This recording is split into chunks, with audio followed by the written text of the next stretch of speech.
새벽 6시.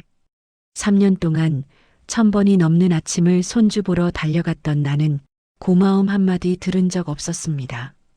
그러던 어느 날 식탁 위에 놓인 휴대폰에서 사위의 목소리가 흘러나왔습니다. 장모가 애 보는 거 좋아하잖아. 공짜니까 쓰는 건데 불평은 좀. 그 한 문장이 내 3년의 시간을, 내 몸의 고통을, 내 정성을 단숨에 짓밟아 버렸습니다.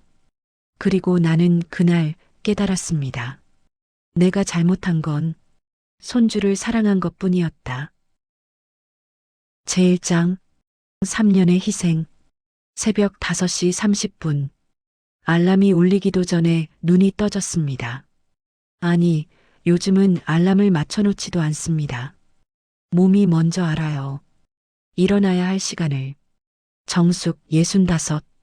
남편은 3년 전에 먼저 세상을 떠났고 지금은 혼자 살고 있습니다. 침대에서 일어나려니 허리가 저립니다. 무릎도 시큰거립니다.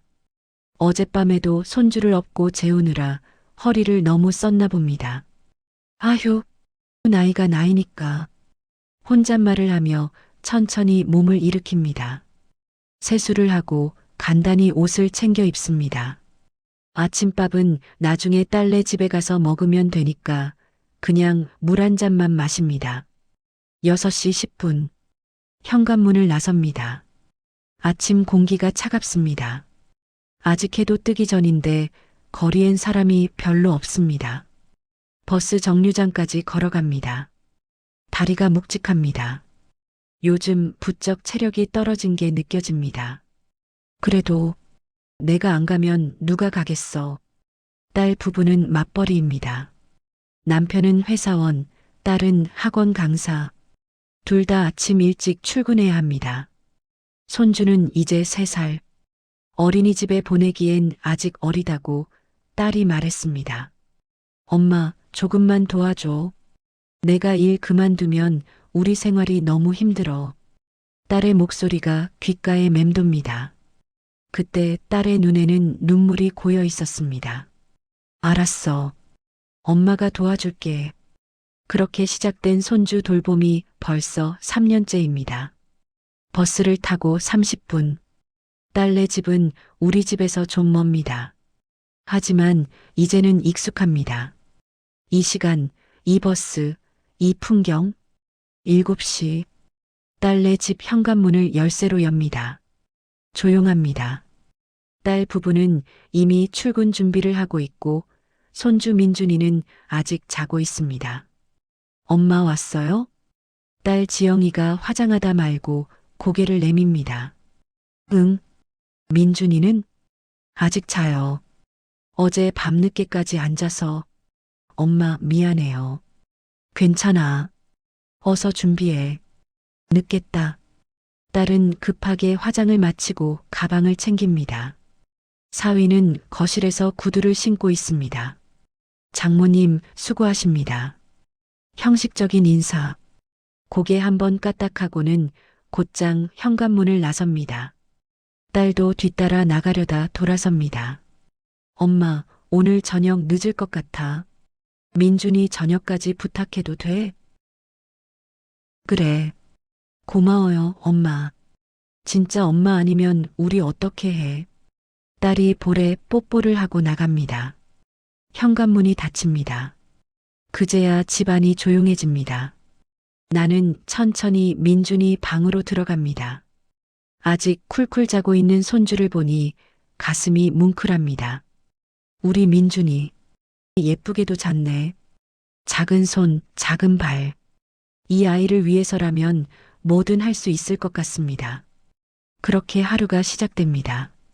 민준이를 깨우고 밥을 먹이고 놀아주고 낮잠 재우고 또 놀아주고 허리는 끊어질 듯 아프고 무릎은 시큰거리지만 이 아이의 웃음 하나에 모든 게 녹아내립니다. 할미 좋아. 민준이가 내 품에 안기며 웃습니다. 이 순간만큼은 모든 게 괜찮은 것 같습니다. 하지만 그건 착각이었습니다. 저녁 7시. 딸 부부가 돌아오면 나는 집으로 돌아갑니다. 또다시 30분 버스를 타고 집에 돌아오면 몸이 너무 무겁습니다. 소파에 주저앉아 한숨을 쉽니다. 내일 또 새벽에 일어나야지. 하지만 이상하게도 그 누구도 고맙다는 말을 하지 않습니다. 딸은 엄마 덕분이야라고 말하지만 그 말 속엔 미안함보다는 당연함이 묻어 있습니다. 사위는 아예 말이 없습니다. 인사조차 형식적입니다. 그래도 내 딸이고 내 손주니까 그렇게 스스로를 다독입니다. 하지만 가끔은 이런 생각이 듭니다. 나는 지금 뭘 하고 있는 걸까? 제2장 식탁 위에 휴대폰, 들려온 진실. 3년이 지나도 고마운 말은 없었습니다. 대신 요구는 점점 늘었습니다. 엄마, 오늘 좀 일찍 와줄 수 있어? 남편이 일찍 출근해야 한대. 엄마, 이번 주말에도 좀 봐줄 수 있어? 우리 약속이 있어서. 엄마, 민준이 감기 걸렸는데 병원 좀 데려가 줄래? 나는 매번 그래라고 대답했습니다. 딸의 부탁을 거절할 수가 없었습니다. 손주가 걱정됐고 딸이 힘들어하는 모습을 보기가 싫었습니다. 하지만 내 몸은 점점 망가지고 있었습니다. 어느 날 아침 일어나는데 허리를 삐끗했습니다. 너무 아파서 몇 분간 침대에서 일어날 수가 없었습니다. 아휴, 이러면 안 되는데. 그래도 일어났습니다. 딸네 집에 가야 했으니까. 그날도 새벽같이 집을 나섰습니다. 그날은 조금 달랐습니다. 7시에 도착했는데 집안이 너무 조용했습니다. 딸 부부가 아직 출근하지 않은 것 같았습니다. 현관문을 열고 들어갔습니다. 지영아, 왔어. 대답이 없습니다. 거실로 들어가니 식탁 위에 휴대폰이 놓여 있었습니다. 화면이 켜져 있고 스피커폰이 켜진 상태였습니다. 그리고 그 휴대폰에서 사위의 목소리가 흘러나왔습니다. 야, 장모가 좋아서 하는 거 아니야? 나는 멈췄습니다. 심장이 쿵 내려앉았습니다. 애 보는 거 장모가 좋아하잖아. 공짜니까 우리가 쓰는 건데 불평은 좀. 손이 떨렸습니다. 통화 상대는 사위의 친구인 것 같았습니다. 친구가 뭐라고 말하는 소리는 들리지 않았지만 사위는 계속 말을 이어갔습니다. 솔직히 힘들면 장모가 알아서 해결하라 그래. 우리가 왜 책임져? 우리도 바쁜데. 세상이 무너졌습니다. 3년 동안 새벽같이 일어나 달려갔던 시간들. 허리가 아파도 무릎이 시큰거려도 참았던 순간들. 손주를 사랑하는 마음으로 견뎌냈던 모든 날들이 공짜, 그 한 단어로 정리되는 순간이었습니다. 나는 그 자리에 서서 온몸이 얼어붙는 것을 느꼈습니다. 그때 안방에서 사위가 나왔습니다. 아, 장모님, 언제 오셨어요?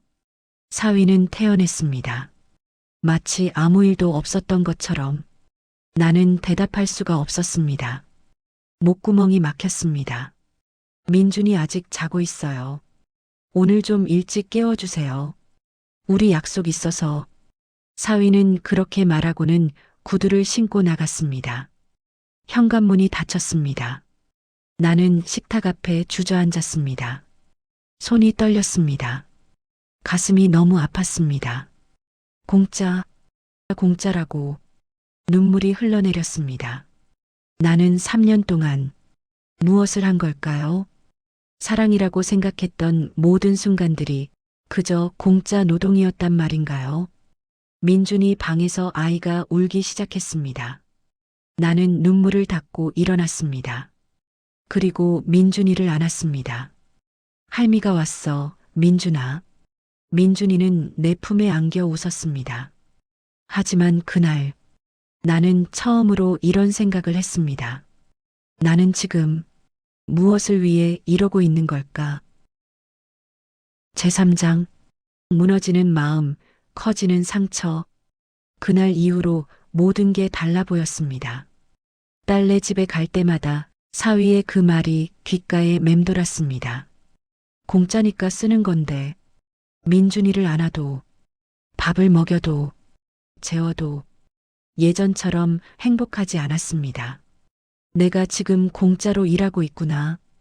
그 생각이 머릿속을 떠나지 않았습니다. 그리고 사위를 볼 때마다 가슴이 답답했습니다. 사위는 여전히 형식적으로 인사했습니다. 장모님 수고하십니다. 하지만 그 말 속에 진심은 없었습니다.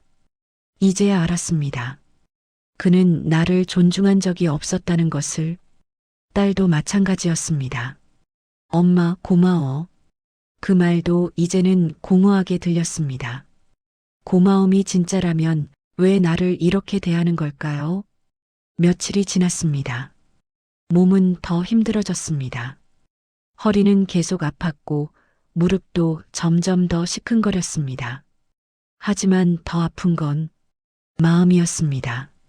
어느 날 저녁 딸네 집에서 저녁 준비를 하고 있을 때였습니다. 사위가 퇴근해서 들어왔습니다. 장모님, 오늘 저녁은 뭐예요? 김치찌개 끓였어. 아, 또 김치찌개예요? 어제도 국이었는데. 그 말에 손이 멈췄습니다. 미안하구나. 다음엔 다른 걸 해줄게. 네, 그럼 부탁드려요. 사위는 그렇게 말하고는 소파에 앉아 TV를 켰습니다. 나는 부엌에 서서 눈물을 삼켰습니다. 나는 지금 뭘 하고 있는 걸까? 저녁을 차리고 민준이를 먹이고 설거지까지 했습니다. 딸 부부는 거실에서 TV를 보고 있었습니다. 엄마, 민준이 목욕 좀 시켜줄래? 응. 민준이를 목욕시키고 잠옷을 입히고 재웠습니다. 8시가 넘었습니다. 그럼 나갈게. 응, 엄마. 조심히 가. 딸은 TV에서 눈을 떼지 않았습니다. 나는 현관문을 나섰습니다. 복도에 서서 한참을 그대로 서 있었습니다. 가슴이 너무 아팠습니다. 나는 대체 뭘 위해 이러고 있는 걸까? 집으로 돌아가는 버스 안에서 창밖을 바라보며 눈물을 흘렸습니다. 옆자리 사람들이 쳐다봤지만 신경 쓰이지 않았습니다. 3년을 이렇게 살았는데 그 누구도 나를 존중하지 않았습니다. 그 누구도 나를 생각하지 않았습니다. 나는 그저 공짜 보모였을 뿐입니다. 집에 도착해서 소파에 주저앉았습니다. 온몸이 무겁고 마음은 텅 비어 있었습니다. 나는 언제까지 이렇게 살아야 하는 걸까? 제사장, 사위의 진짜 속내. 며칠이 더 지났습니다. 나는 여전히 딸네 집에 갔습니다. 민준이가 걱정됐으니까요. 하지만 마음은 점점 더 무너지고 있었습니다. 그리고 어느 날 사위가 더 노골적으로 말했습니다. 장모님, 오늘 저녁에 장 좀 봐주세요. 우리 약속 있어서 늦을 것 같아요.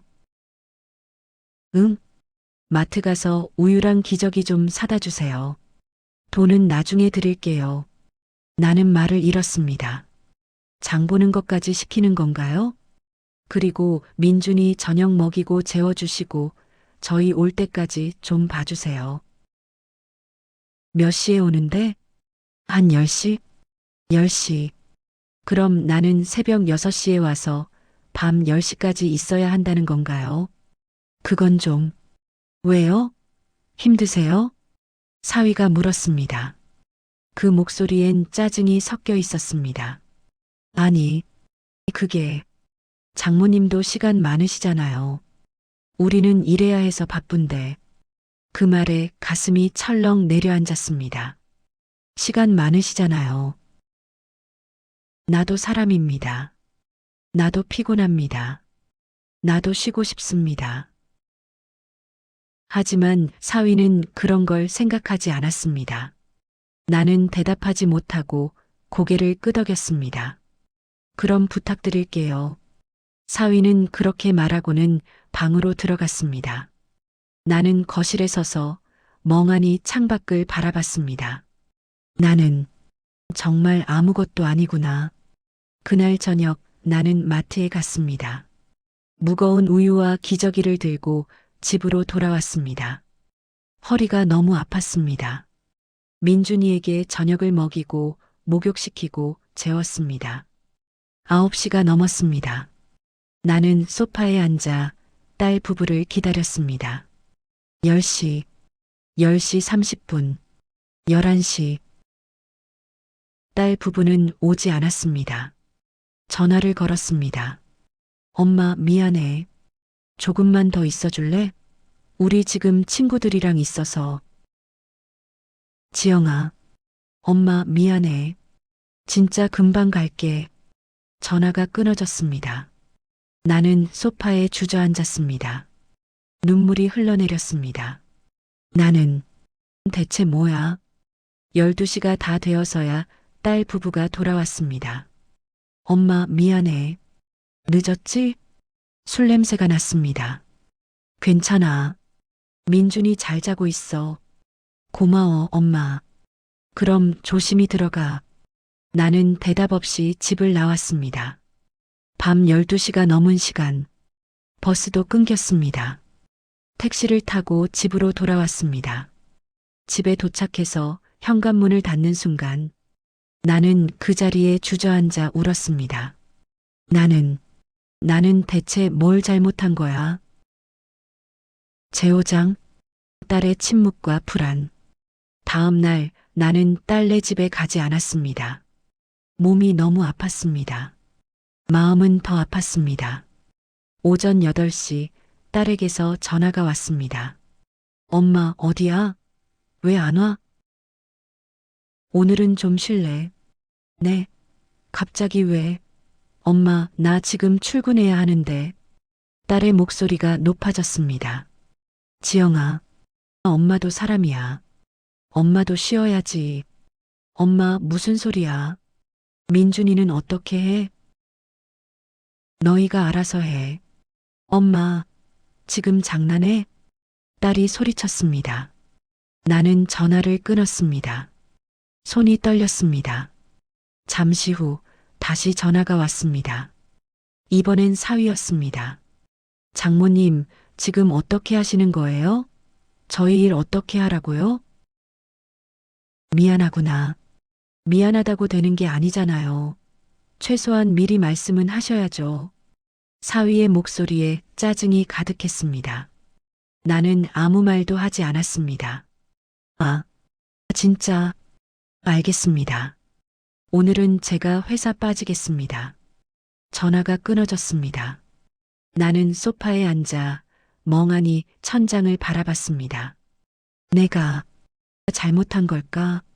하지만 동시에 이런 생각도 들었습니다. 내가 왜 미안해해야 하지? 오후가 되어 딸이 찾아왔습니다. 초인종을 연신 눌렀습니다. 엄마, 문 열어봐. 나는 천천히 일어나 문을 열었습니다. 딸의 얼굴은 붉게 상기되어 있었습니다. 엄마, 지금 무슨 짓이야? 지영아, 남편이 회사 빠졌어. 나도 지각했고. 엄마, 이러면 안 되는 거 알지? 딸이 소리쳤습니다. 나는 조용히 말했습니다. 지영아, 엄마도 힘들어. 엄마가 뭐가 힘들어? 그냥 애 봐주기만 하면 되잖아. 그 말에 가슴이 찢어지는 것 같았습니다. 그냥 애 봐주기만? 그래. 밥 먹이고 놀아주고 재우고. 그게 뭐가 힘들어? 나는 딸을 바라봤습니다. 딸의 눈엔 짜증과 답답함만 가득했습니다. 지영아, 너 지금 엄마한테 무슨 말을 하는 거니? 엄마가 먼저 그랬잖아. 갑자기 안 온다고. 엄마도 사람이야. 엄마도 쉬고 싶어. 쉬고 싶으면 미리 말을 하든가. 이렇게 갑자기 하면 우리는 어떻게 해? 딸의 목소리가 점점 커졌습니다. 나는 눈물을 삼켰습니다. 지영아, 엄마 3년 동안 단 하루도 쉰 적 없어. 명절에도 주말에도. 엄마가 언제 한번 쉬었니? 그건 그건 엄마가 괜찮다고 했잖아. 엄마가 괜찮다고 한 게 정말 괜찮았을 것 같아? 딸이 말을 멈췄습니다. 나는 조용히 말을 이었습니다. 엄마, 요즘 너무 힘들어. 허리도 아프고 무릎도 아프고. 그런데 너희는 한 번도 물어본 적이 없어. 엄마 괜찮냐고.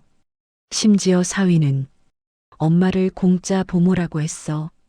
딸의 얼굴이 굳었습니다. 그건 아마 농담으로. 농담이 그런 식으로 나와? 지영아, 엄마는 3년 동안 정말 최선을 다했어. 그런데 고마움은커녕 이제는 당연하게 여기잖아. 딸은 아무 말도 하지 못했습니다. 엄마, 더는 못하겠어. 엄마, 미안해. 엄마도 엄마 인생이 있어.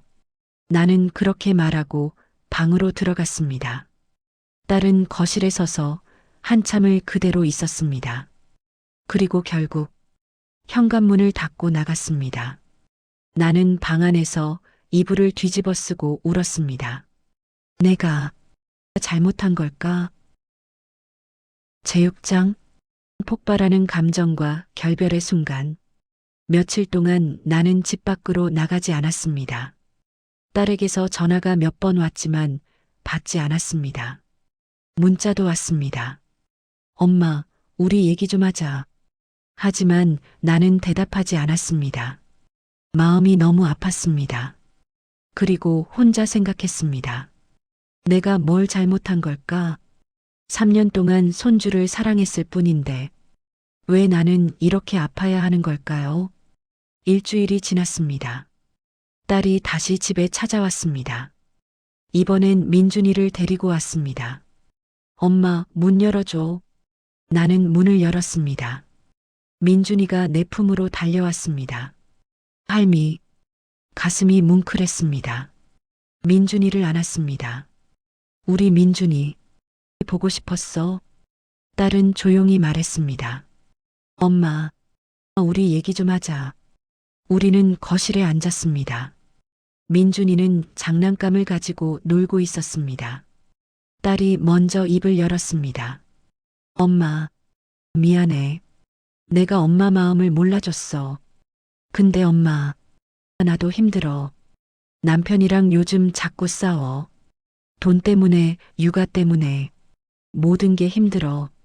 딸의 눈에 눈물이 고였습니다. 그래서 엄마한테 더 의지하게 됐나 봐. 엄마가 있으면 좀 안심이 돼서. 나는 딸을 바라봤습니다. 지영아, 엄마도 사람이야. 엄마도 힘들어. 알아. 이제 알았어. 딸이 눈물을 닦았습니다. 근데 엄마, 그래도 조금만 더 도와줄 수 없어? 내가 지금 일 그만두면 우리 생활이 너무 힘들어져. 나는 한숨을 쉬었습니다. 지영아, 엄마가 계속 이렇게 도와주면 너는 언제까지 엄마한테 의지할 거니? 그게 무슨 말이야? 너도 부모야. 민준이를 키우는 건 너희 책임이야. 엄마가 도와줄 순 있지만 대신해 줄 순 없어. 딸은 고개를 숙였습니다. 그리고 사위 문제도 있어. 사위는 엄마를 존중하지 않아. 그리고 너도 그걸 알면서 모른 척 했잖아. 딸이 고개를 들었습니다. 눈물이 뚝뚝 떨어졌습니다. 엄마, 미안해. 나도 알고 있었어. 남편이 엄마를 무시하는 거. 근데 나도 무서웠어. 남편한테 말하면 싸울까봐. 그리고 엄마가 떠날까봐. 나 혼자 민준이 키울 자신이 없어서. 딸이 울었습니다. 나는 딸의 손을 잡았습니다. 지영아, 엄마는 너를 미워하는 게 아니야. 그냥 이제는 정말 힘들어. 엄마도 남은 인생을 살고 싶어. 너희를 도와주고 싶지만 내 인생을 다 희생할 순 없어. 딸은 고개를 끄덕였습니다. 알았어, 엄마. 내가 뭔가 방법을 찾아볼게. 그리고 사위하고도 얘기해야 해. 엄마는 더 이상 무시당하면서까지 도와줄 수 없어. 알았어. 우리는 한참을 앉아 있었습니다. 민준이가 다가와 내 무릎에 올라왔습니다. 할미 사랑해. 나는 민준이를 꼭 안았습니다. 할미도 민준이 사랑해. 하지만 이제 나는 결심했습니다. 더 이상 나를 잃어버리지 않겠다고. 제7장 딸의 눈물과 숨겨진 진실. 며칠 후 딸이 다시 집에 찾아왔습니다. 이번엔 혼자였습니다. 얼굴이 많이 상해 있었습니다. 엄마, 딸이 울먹였습니다. 왜 그래? 무슨 일 있어? 엄마, 남편이랑 크게 싸웠어. 딸은 소파에 앉아 눈물을 흘렸습니다. 엄마한테 말한 거 남편한테 얘기했어. 엄마를 존중해야 한다고, 엄마도 힘들다고. 그래서 남편이 화냈어. 자기가 언제 장모를 무시했냐고. 오히려 나보고 엄마 편만 든다고. 딸이 목이 메었습니다. 그리고 엄마 없으면 어떻게 할 거냐고. 어린이집 보내려면 돈이 더 든다고. 그냥 엄마한테 부탁하면 되는데 왜 자꾸 문제 만드냐고. 나는 한숨을 쉬었습니다. 지영아, 엄마 미안해. 나 정말 잘못했어. 딸이 내 손을 잡았습니다. 사실은 나도 알고 있었어. 남편이 엄마를 무시하는 거 몇 달 전부터 알고 있었어. 근데 나 무서웠어. 남편한테 말하면 우리 관계가 더 나빠질까봐. 그리고 엄마가 화내면 민준이 볼 사람이 없어질까봐. 딸이 울었습니다. 나 정말 나쁜 딸이지? 나는 딸을 안았습니다. 아니야. 넌 그냥 두려웠던 거야. 엄마. 근데 지영아. 이제는 달라져야 해. 너도 엄마니까. 딸이 고개를 끄덕였습니다. 나 어린이집 알아볼게. 그리고 남편한테도 제대로 말할게. 육아는 우리 둘이 책임져야 한다고. 그래. 그게 맞아. 엄마. 그동안 정말 미안했어. 그리고 고마웠어. 딸이 내 손을 꼭 잡았습니다. 엄마가 아니었으면 나 정말 무너졌을 거야. 나는 딸의 머리를 쓰다듬었습니다. 괜찮아. 엄마는 항상 내 편이야. 다만, 이제는 엄마도 좀 쉬고 싶어. 응, 알았어. 우리는 한참을 안아 있었습니다. 다음 날 사위가 나를 찾아왔습니다. 처음으로 사위가 먼저 찾아온 거였습니다. 장모님, 사위는 어색하게 서 있었습니다. 들어와. 우리는 거실에 앉았습니다. 사위가 먼저 입을 열었습니다. 장모님, 죄송합니다. 제가 너무 철이 없었습니다. 장모님께서 해주신 일들을 당연하게 생각했어요. 사위의 목소리가 떨렸습니다. 지영이한테 혼났습니다. 그리고 제 자신도 반성했어요. 제가 정말 무책임했습니다. 나는 사위를 바라봤습니다. 민준이는 우리 아이잖아요. 그런데 제가 장모님께만 떠넘긴 거죠. 앞으로는 제가 책임지겠습니다.